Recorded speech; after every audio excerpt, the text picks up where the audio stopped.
Welcome to our ongoing study on the Sermon on the Mount.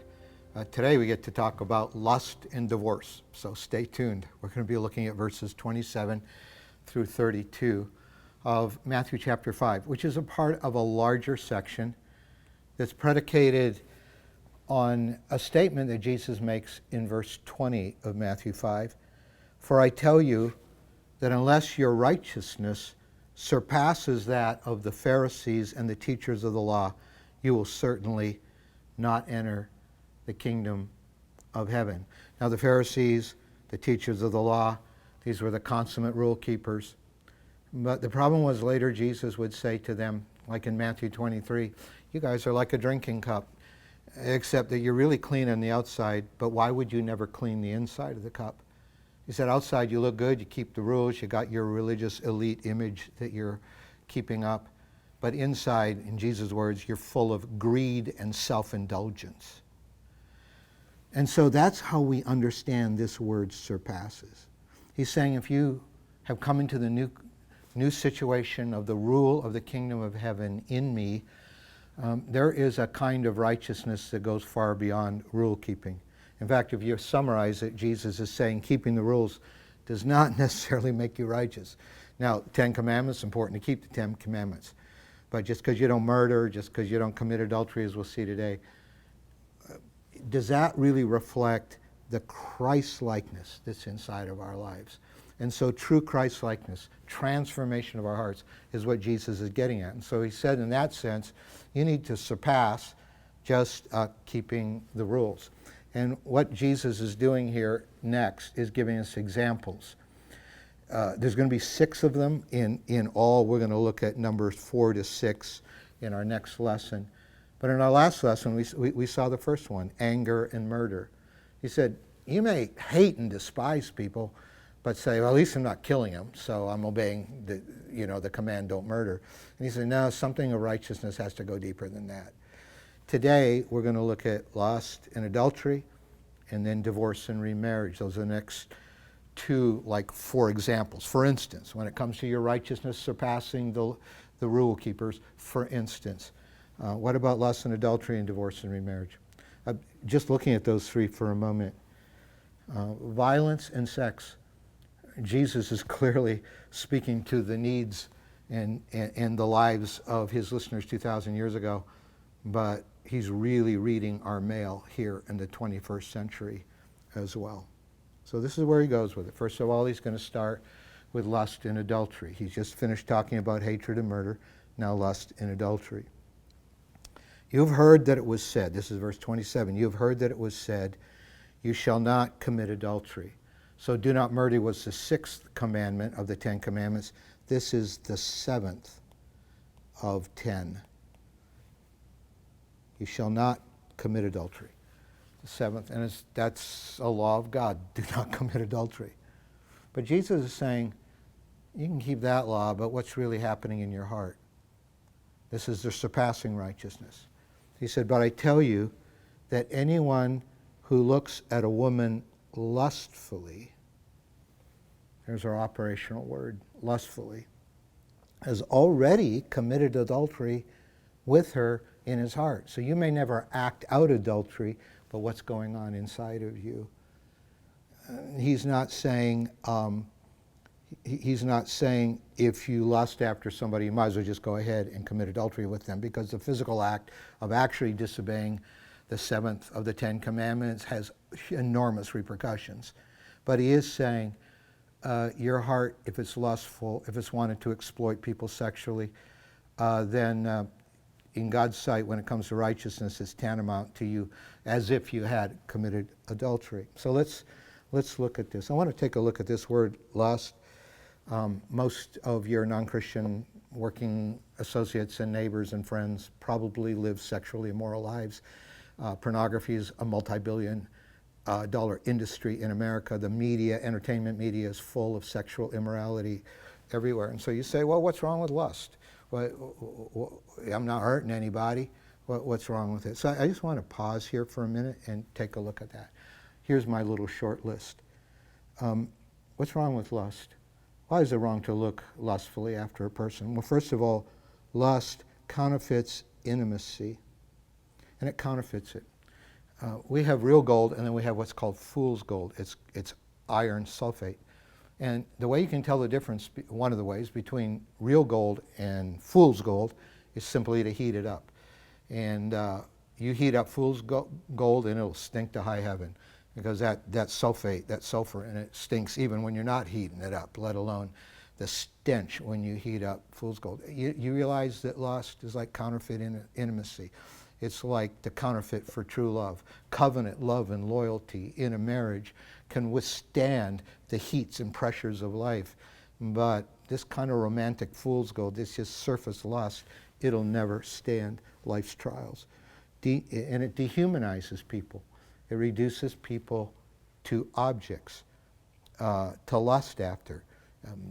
You look at a pornographic image, that man or that woman has a soul and a heart and a life behind that picture, but lust isn't concerned about that. As one friend said to me once, he said, lust is like cutting off the head and pulling out the heart and wanting the rest. It's dehumanizing. And it indulges selfishness.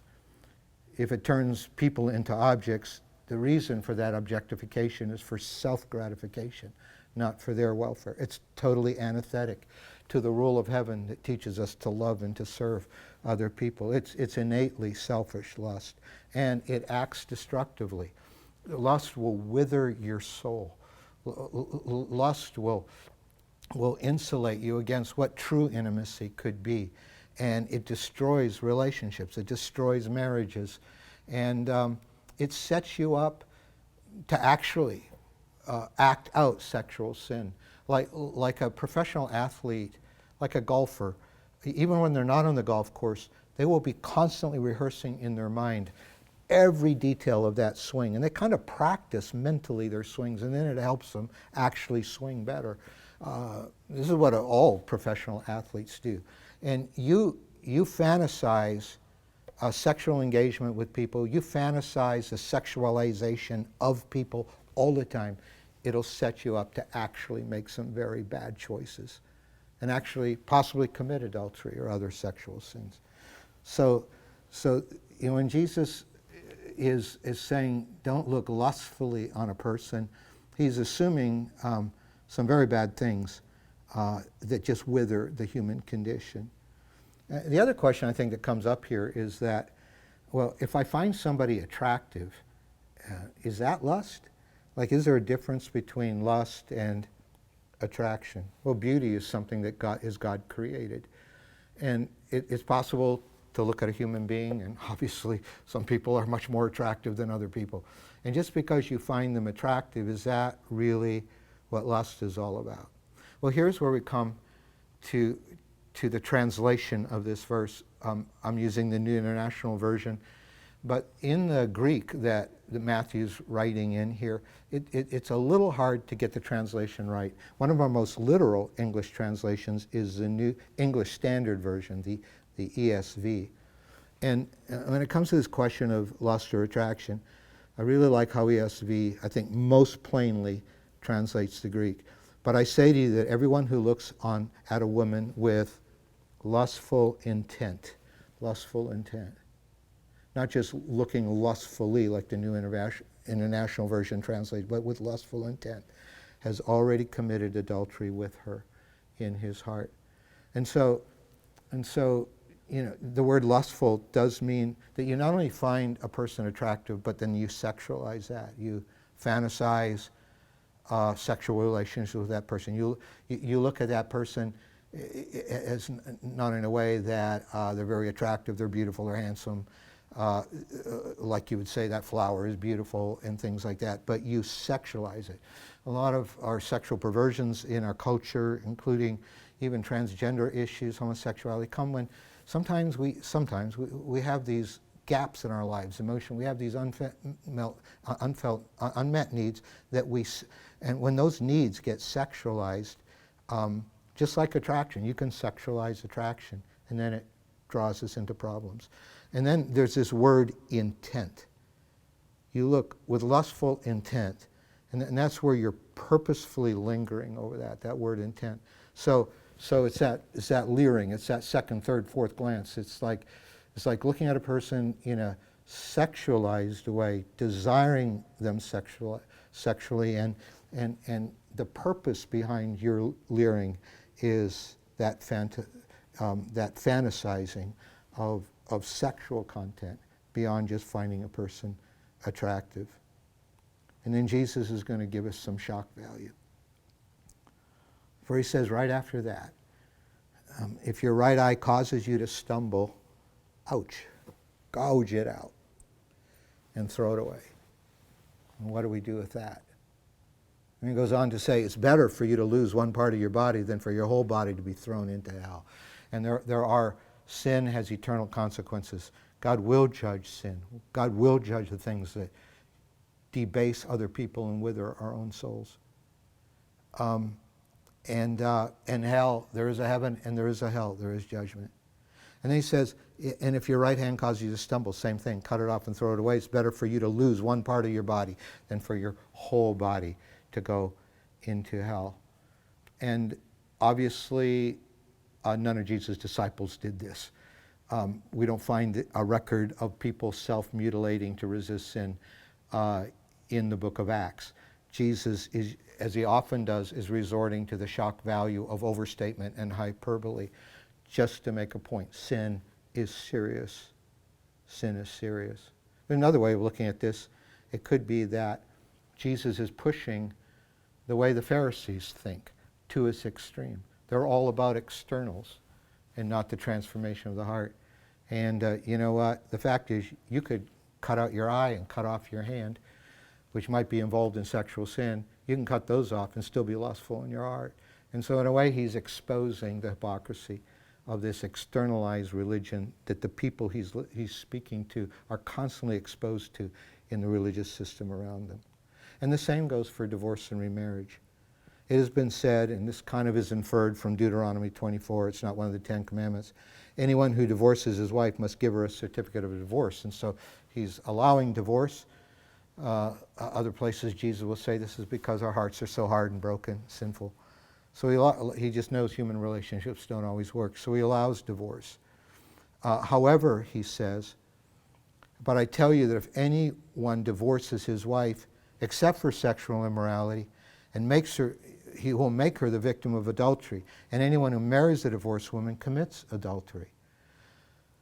He will rephrase this in Matthew 19, verse 9, where he says, anyone who divorces his wife except, and notice this exception clause again, like he does up here in the Sermon on the Mount, where he says, except for sexual immorality, except for the breaking of the marital vows sexually, and marries another, commits adultery. The backdrop to this is it was very common for men to divorce their wives because they burnt the toast, or especially they're married and then they find somebody they like better. So what do? They just divorce their wife so they can marry the other person. He's saying that's really no different than adultery. You might as well just go have an affair with that person. It's all the same thing because of what's happening in your heart. And there were actually two schools of thought in Judaism. One was, that's okay. You can divorce your wife for anything. And it was very victimizing and demeaning for women. And there was another school of thought that said, well, no, you can't do that except if your wife breaks her marital vows through immorality. And Jesus really sides here with the more conservative view that except for sexual immorality. And there are times when divorce, it's not ideal, it's very damaging, but he said there are times where divorce and remarriage may be justified. Paul will deal with this in 1 Corinthians 7 because Paul will even say, no, Jesus didn't speak to this exactly, but what happens as the gospel is being preached and the husband gets saved but the wife doesn't, or the wife gets saved and the husband doesn't, and so the unsaved partner doesn't want to have anything to do with the saved partner again. He said, well, in those cases, there could be grounds for, if you're being abandoned by an unbeliever, or if the abuse in the family is so horrendous it just makes it impossible to live together. There are human, real ways. Paul says, now Jesus didn't speak to that, but here's what it seems is best in light of the gospel. But the main thing is what's going on in your heart. Lord, touch us. Heal us from our lustful hearts. Help us, as Paul said to Timothy, to flee youthful lust and to pursue righteousness. May God help us do that.